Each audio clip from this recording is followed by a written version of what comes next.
Olá, bem-vindos ao Portal de Luz. Nós temos acompanhado os últimos acontecimentos sobre o ataque russo na Ucrânia, buscando uma compreensão sobre esses fatos sob a ótica espírita cristã. Afinal, por que ainda guerreamos em pleno século XXI? Nós vamos falar sobre esse tema no programa de hoje. Mas antes, vamos convidar todos vocês para ouvirmos juntos a prece na voz de Chico Xavier. Deus de eterna bondade, em prece de louvor entrego-te minha alma. Sê bendito, meu Pai, por todos os recursos, ferramentas, processos e medidas dos quais te utilizaste, a fim de que eu perceba que tudo devo a ti. Agradeço-te, pois, o tesouro da vida, a presença do amor, a constância do tempo, o sustento da fé, o calor da esperança que me acena ao porvir, o santo privilégio de servir, o pensamento reto que me faz discernir o que é mal e o que é bem, na clara obrigação de nunca desprezar ou de ferir alguém. Agradeço-te ainda a visão das estrelas, a esmaltarem de glória o lar celeste, as flores do caminho, os braços que me amparam e os gestos de carinho dos corações queridos que me deste. Por tudo te agradeço, e quando te aprover despojar-me dos bens com que me exaltas, ensina-me, Senhor, a devolver tudo que me emprestaste. Mas por piedade, ó Pai, deixa-me em tudo, por apoio e dever, a bênção de aceitar e o dom de compreender. O avanço de tanques russos nas cidades ucranianas nos últimos dias e, sobretudo, as imagens de pessoas deixando as suas casas ou mesmo pessoas feridas tomaram conta de todos os meios de comunicação do mundo e cortam o coração de todos nós. Cá estamos nós, mais uma vez, em pleno século XXI, diante dos horrores da guerra. Como isso pode estar acontecendo? Como o orgulho e o egoísmo pode ainda dominar governantes e eles ainda enxergarem na guerra um caminho para se encontrar alguma solução para os conflitos? Porque a força do Covid-19, que deixou o mundo inteiro em suspenso, não foi suficiente para que todos nós reconhecêssemos que todos somos uma única família planetária. A guerra mexe com cada um de nós nesse momento. O luto dos que estão perdendo familiares também nos comove, mesmo que nós estejamos aqui, longe. O desespero dos que fogem para países vizinhos também nos toca. O pedido de socorro dos que protestam contra a guerra, inclusive cidadãos russos que vieram às ruas para pedir o fim da guerra e que foram detidos pelo governo, também ganha eco dentro de nós. É preciso, nesse momento, ao invés de nos deixarmos dominar pelo medo, ampliarmos a nossa convicção sobre o bem, a fraternidade e a paz. E lembrar, como nós dissemos num programa recente que foi ao ar no dia 29 de janeiro, que nos mostrava o poder de cura da mensagem de Jesus, que aos olhos dele, todos nós somos filhos de Deus, muito amados. Para entendermos o que é o pensamento verdadeiro na paz, nós devemos aprender a compreender e vibrar amor para todos, sem impor as condições que o mundo impõe. Ou seja, tanto aquele que hoje assume a posição de algoz, como aqueles que se configuram como vítimas, ou como nós que estamos aqui distantes, ou os militares, os civis envolvidos hoje no conflito, todos nós, sem exceção, somos filhos de Deus. Nas nossas jornadas pessoais de aprendizado, evolução, e que vamos um dia despertar para a realidade da vida, nos ajustarmos às leis de amor de Deus, porque teremos passado a entender e aceitar o amor como a maior lei que rege tudo no universo. Na questão 742 do Livro dos Espíritos, Kardec pergunta o seguinte: o que é que impele o homem à guerra? E a resposta deles é a seguinte: predominância da natureza animal sobre a natureza espiritual e transbordamento das paixões. No estado de barbárie, os povos o direito não conhecem, só a do mais forte. Por isso é que para tais povos a guerra é um estado normal. À medida que o homem progride, menos frequente se torna a guerra, porque ele lhe evita as causas e, quando se torna necessária, sabe fazê-la com humanidade. O bom combate, o combate em nome do bem, é urgente e nós temos que fazer dentro do nosso próprio coração, não só em quem está diretamente envolvido em uma guerra. Porque quem de nós não tem a predominância mais ou menos frequente dessa natureza animal sobre a natureza espiritual de que falaram os espíritos? Quem de nós não se deixa levar pelo orgulho e quer impor a própria opinião sobre os outros?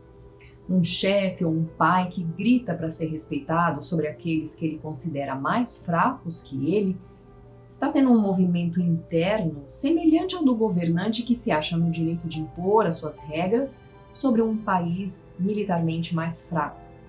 Por isso, quando nós formos orar e vibrar pelo amor e pela paz no nosso planeta, nós temos que pedir pelo bem e pela instrução de todos nós. Nós costumamos, diante de uma guerra, escolher um lado para defender como o correto. Seja uma nação, seja um líder, quase sempre defendemos aquele que está sendo atacado pelo mais forte. Porém, o caminho da paz não tem lados, mas tem uma direção, o amor incondicional que Jesus nos exemplificou. Esse caminho é fundamentado no amor, no perdão e na fraternidade. Para nós que estamos longe da Ucrânia e nada poderíamos fazer para auxiliar aqueles que sofrem por lá, só nos resta orar com toda a fé pela paz no mundo. Mas de nada adianta orarmos rotulando quem são os inimigos e quem são os heróis. Isso apenas perpetua em nós o sentimento de incompreensão da verdade. Para Deus, nosso Pai, somos todos os seus filhos e todos nós vamos um dia nos ajustar às suas leis de amor. Naturalmente é preciso que aqueles que estão fazendo parte direta do conflito e que possam agir para ajudar, que hajam com energia, com firmeza, protegendo aqueles que momentaneamente estão sofrendo.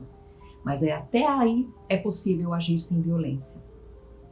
O maior símbolo de paz da humanidade, o nosso Mestre Jesus, combateu o orgulho e o egoísmo sem erguer uma arma, sem agredir ninguém, nem verbalmente. Ele apenas amou, acolheu e instruiu, e ele deve ser o nosso modelo a ser seguido. É chegada a hora de mudarmos o nosso comportamento e vencermos primeiro a nós mesmos, para depois difundirmos a verdadeira cultura da paz no mundo, porque promover a paz é um ato contínuo e permanente de cada um de nós, nos nossos lares, nos nossos trabalhos, nas nossas conversas do dia a dia.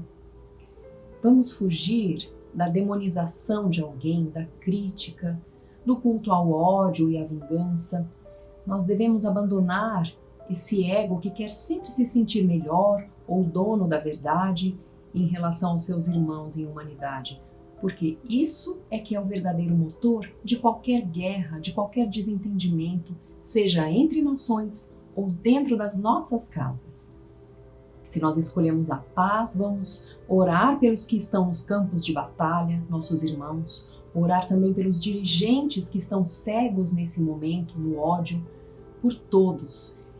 Os espíritos falaram a Kardec que a guerra desaparecerá da face da terra quando todos nós compreendermos a justiça e praticarmos a lei de Deus. E nessa época, todos os povos com certeza serão irmãos. Nós vamos para um breve intervalo e voltamos já.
A Creche Lar do Alvorecer é uma entidade assistencial mantida pelo Grupo Espírita Caibar Schutel.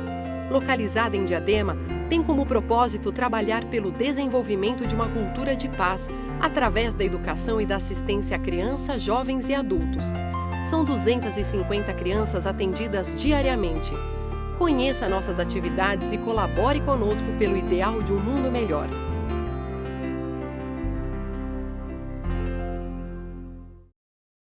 Nós vamos ouvir agora a nossa amiga Sandra Marinho no quadro Educa a Tua Alma. Olá, queridos amigos, queridas amigas. Um dos motivos que angustia as pessoas, lhes tirando o sono, tirando a alegria de viver, é a ansiedade pelo que não se tem. Passam a vida olhando para os lados, comparando-se às outras pessoas, medindo o que os outros têm e o que ela não tem. Com isto, não há lugar ou situação que as conforte, porque se sentem sempre credoras de direitos que se assomam de sua imaginação.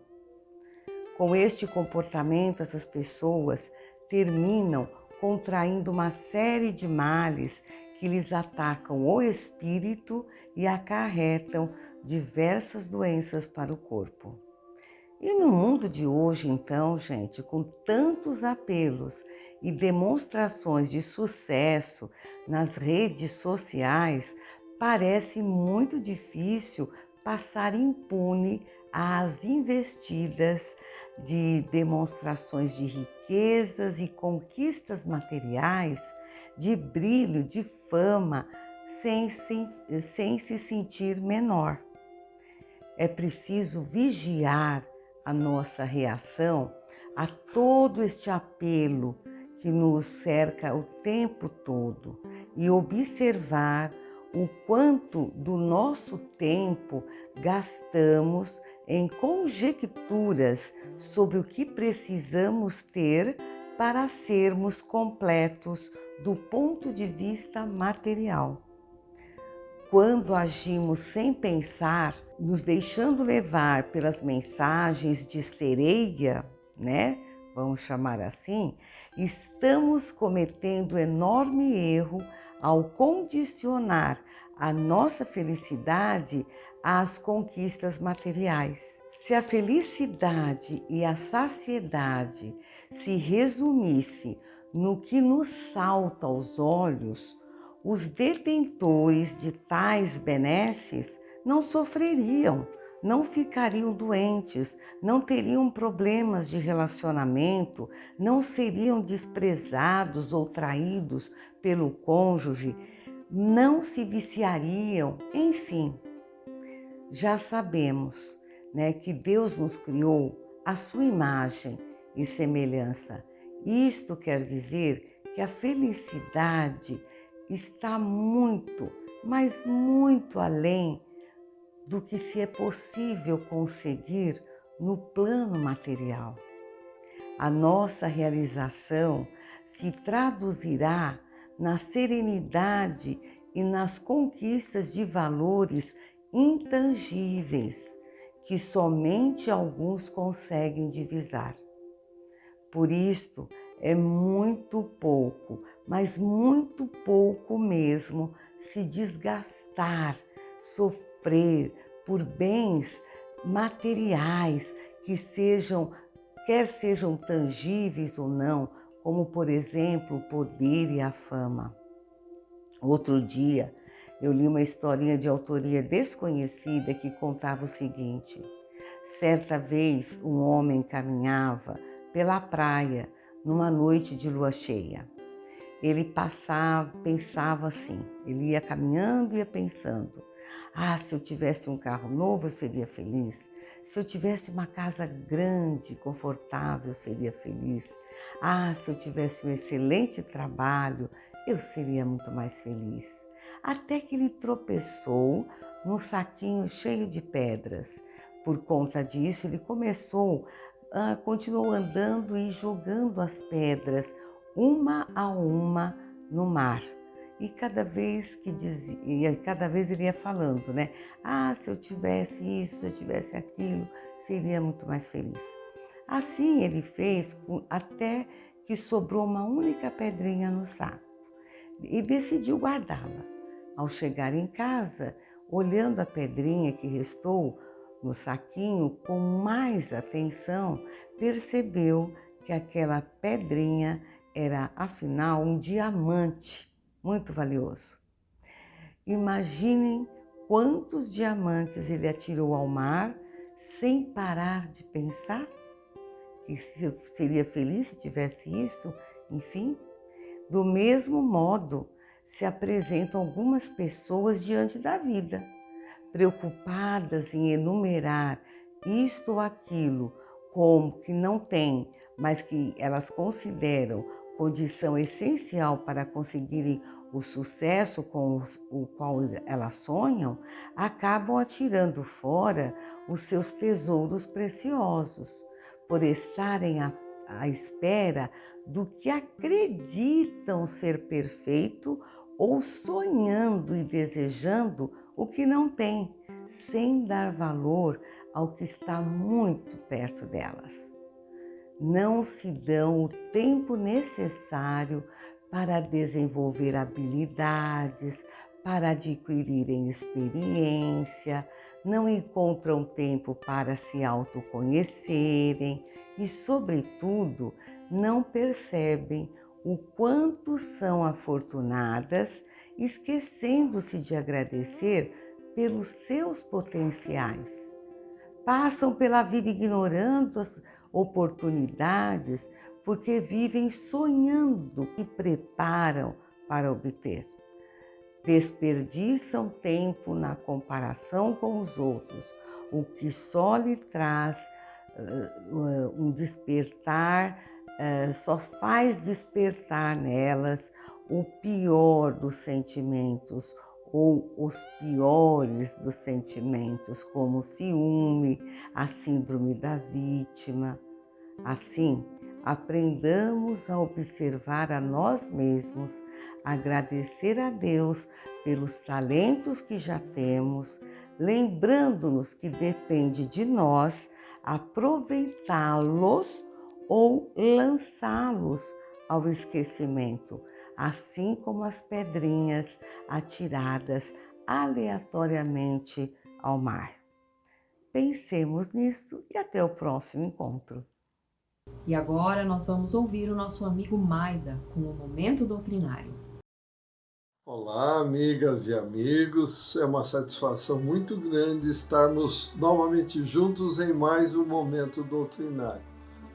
Hoje, convidamos a todos para refletirmos sobre a verdadeira propriedade, conforme consta no livro Evangelho segundo o Espiritismo, capítulo 16, Não se pode servir a Deus e a Mamon, onde nas mensagens dos Espíritos, no item 9, o Espírito Pascal, na cidade de Genebra, em 1860, afirmou: o homem só possui em plena propriedade aquilo que lhe é dado levar deste mundo, daquilo que encontra ao chegar e deixa ao partir, goza ele somente enquanto aqui permanece. Forçado, porém, que é abandonar tudo isso, não tem das suas riquezas a posse real, mas simplesmente o usufruto. Que é então o que ele possui? Nada do que é de uso do corpo, tudo que é de uso da alma, ou seja, a inteligência, os conhecimentos e as qualidades morais. Isso o que ele traz e leva consigo, o que ninguém lhe pode arrebatar, é o que lhe será de muito mais utilidade no outro mundo do que neste. Depende dele ser mais rico ao partir do que ao chegar, pois do que tiver adquirido em relação ao bem, resultará a sua posição futura. Quando alguém vai a um país distante, organiza a sua bagagem somente com objetos utilizáveis nesse país. Não se preocupa com os objetos que lhe seriam inúteis. Procedei do mesmo modo com relação à vida futura. Aprovisionai-vos de tudo aquilo que lá vos possais servir. Ao viajante que chega a um albergue, um bom alojamento é dado se o pode pagar. A outro de poucos recursos, dá-se alojamento menos agradável. Quanto àquele que nada tenha de seu, vai dormir sobre a palha. O mesmo, meus amigos e amigas, acontece ao homem à sua chegada no mundo dos espíritos. Seu lugar aí corresponde aos seus haveres. Não será, todavia, como seu ouro, que ele o pagará. Ninguém lhe perguntará: quanto tinhas na terra? Que posição ocupavas? Eras príncipe ou operário? Perguntar-lhe-ão: que trazes contigo? Não se lhe avaliarão os bens nem os títulos, mas a soma das virtudes que possuía ou que possua. Ora, sob esse aspecto, pode o operário ser mais rico do que o príncipe. Em vão alegará que antes de partir da terra, pagou a peso de ouro a sua entrada no outro mundo. Responder-lhe-ão: os lugares aqui não se compram, conquistam-se por meio da prática do bem. Com a moeda terrestre, has podido comprar casas, campos, palácios, etc.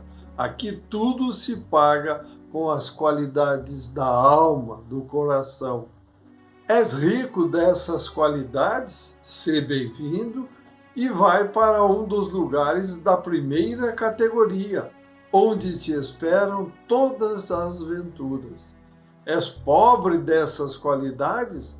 Vai para um dos últimos lugares, onde serás tratado de acordo com os teus haveres. Amigas e amigos, não nos esqueçamos nunca que todos nós estamos de passagem na bendita e querida Escola Terra para ajustar diferenças das vidas passadas, porém sempre em concordância com os ensinamentos e exemplos do Mestre Jesus. Que consigamos colocar em nossa bagagem de retorno à pátria espiritual inteligência voltada somente para o bem e com conhecimentos e qualidades morais elevadas. Boas reflexões, agradecemos a todos pela companhia e desejamos, como sempre, muita saúde, paz, equilíbrio e amor no coração. Até o próximo encontro. Fiquem com Deus. Um grande abraço. Estamos encerrando o programa de hoje por aqui. Desejamos a todos vocês uma excelente semana. Muito obrigada e até a próxima.